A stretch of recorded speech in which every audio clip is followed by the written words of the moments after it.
Assalamualaikum warahmatullahi wabarakatuh. Kami dari salah satu kelas PBI semester 6 dari beberapa kelompok.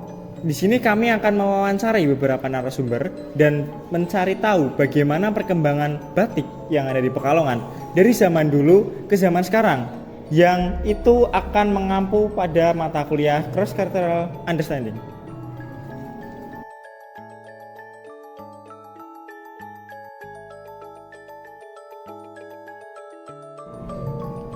Kami mencari tahu bagaimana perkembangan batik dari dulu hingga sekarang. Kami memiliki beberapa keluh kesah yang kami rasakan mengenai anak muda sekarang yang kurang memperhatikan perkembangan batik di modernisasi ini. Dari problematika tersebut, kami mencoba untuk mewawancarai beberapa pengunjung yang ada di Museum Batik.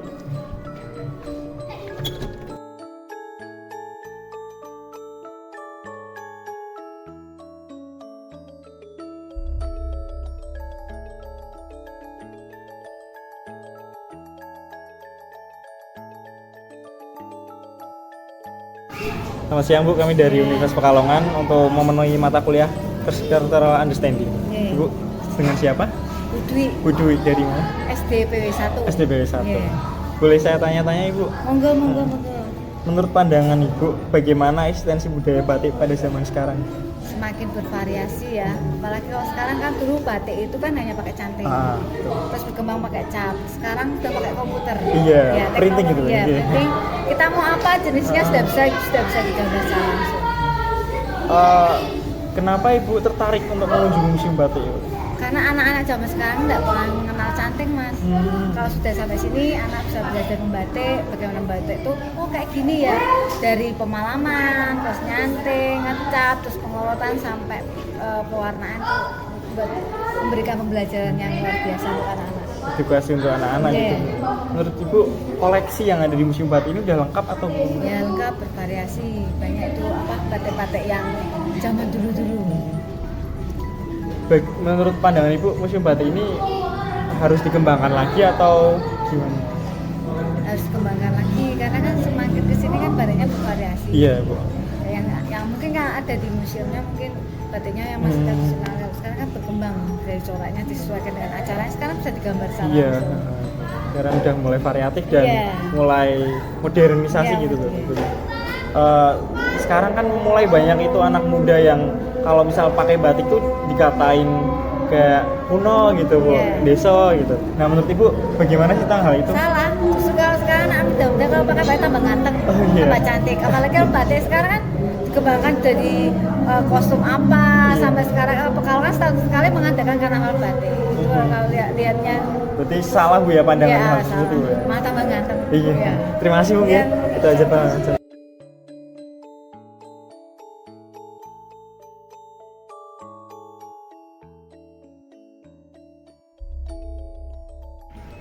Selamat siang Pak, kami dari Universitas Pekalongan izin untuk wawancara ya Pak? Ya silakan. Menurut pandangan Anda bagaimana eksistensi budaya batik pada zaman sekarang?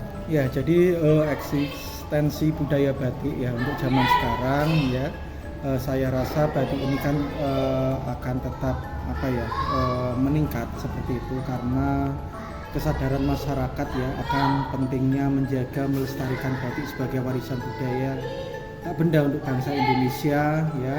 Ini akan memberikan suatu kepedulian juga ya, terutama untuk generasi muda, generasi penerus untuk bisa artinya memiliki ya, jadi mereka bangga dengan keberadaan batik sendiri seperti itu.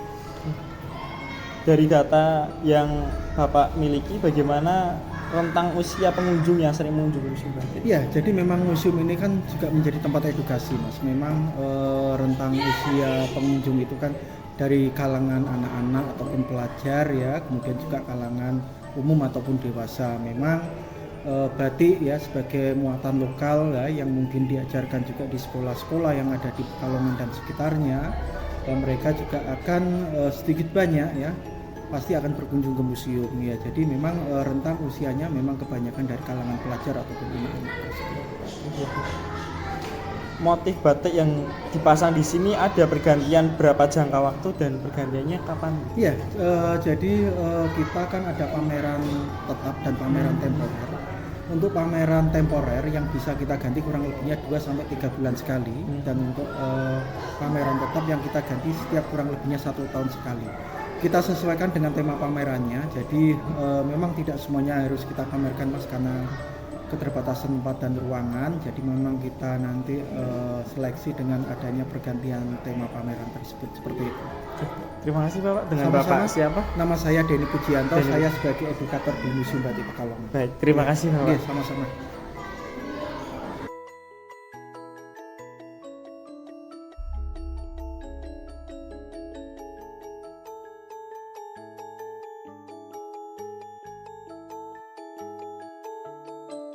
Ya, dengan yang tadi Mas Denny.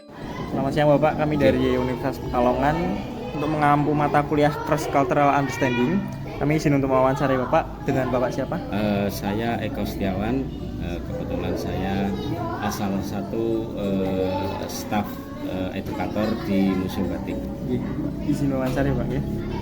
Menurut pandangan Anda bagaimana eksistensi budaya batik pada zaman sekarang Bapak? Ya, kalau menurut kami eksistensi budaya batik sebenarnya setelah adanya nominasi dari UNESCO, menurut kami batik khususnya di Pekalongan atau batik pesisiran semakin berkembang dengan banyaknya motif-motif baru. Meskipun menurut kami banyak juga pengrajin yang masih eksis atau tidak meninggalkan motif-motif lama, karena motif-motif pesisiran menurut kami semakin dinamis dan banyak ornamen-ornamen tambahan. Lalu menurut Anda tentang budaya batik yang mulai terpengaruh budaya luar Bapak, sehingga pada saat sekarang anak muda itu ketika menggunakan batik dianggap kuno atau old school? Oh iya, jadi menurut kami sebenarnya batik memang ada beberapa pengaruh juga dari budaya luar. Artinya menurut sejarah pun batik pesisiran atau batik Pekalongan juga terkena pengaruh budaya luar, baik dari Eropa khususnya Belanda, kemudian dari Tiongkok, dari Jepang, dan juga dari negara lain termasuk India, Gujarat. Namun ada beberapa mindset yang mengatakan bahwa budaya memakai pakaian batik dianggap kuno untuk bagi kaula muda atau milenial. Menurut kami itu agak kurang tepat, karena corak dan warna maupun motif dari batik pesisiran sendiri sudah kami anggap layak dan pas untuk digunakan sebagai pakaian untuk kaum milenial. Dengan beberapa perkembangan motif dan banyaknya corak warna yang semakin beragam, sehingga menurut kami anggapan budaya memakai batik kuno itu menurut kami kurang tepat. Lalu saran Bapak untuk generasi muda saat ini agar tetap mengikuti dan ikut serta melestarikan budaya batik Bapak, sehingga budaya batik tidak hilang dan tidak terpengaruh budaya luar. Iya, menurut kami kalau sekedar saran, menurut kami yang pertama adalah jadilah seorang pengrajin batik dan bukan sebagai pekerja batik.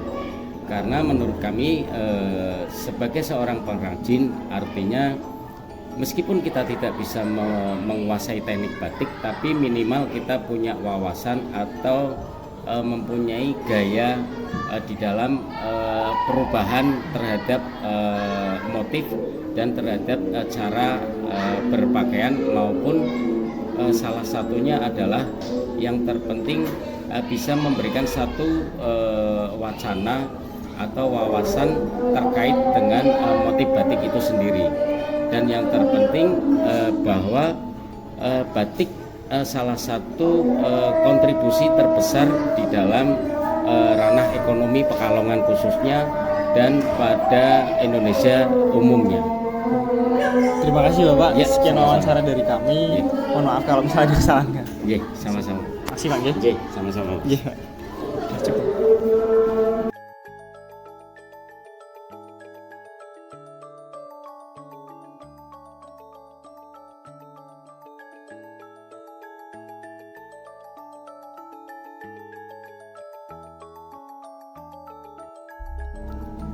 Begitulah wawancara dari kami. Beberapa narasumber dan pengurus di Museum Batik telah kami wawancarai. Kesimpulannya adalah kami sebagai anak muda penerus bangsa harus ikut serta untuk melestarikan dan mengembangkan budaya batik di Pekalongan tentunya, yang telah diakui secara langsung oleh UNESCO sebagai warisan penerus bangsa tak benda. Maka dari itu, kalian juga harus mengembangkan budaya batik di lokal maupun di kancah internasional. Dari kami, salam anak muda.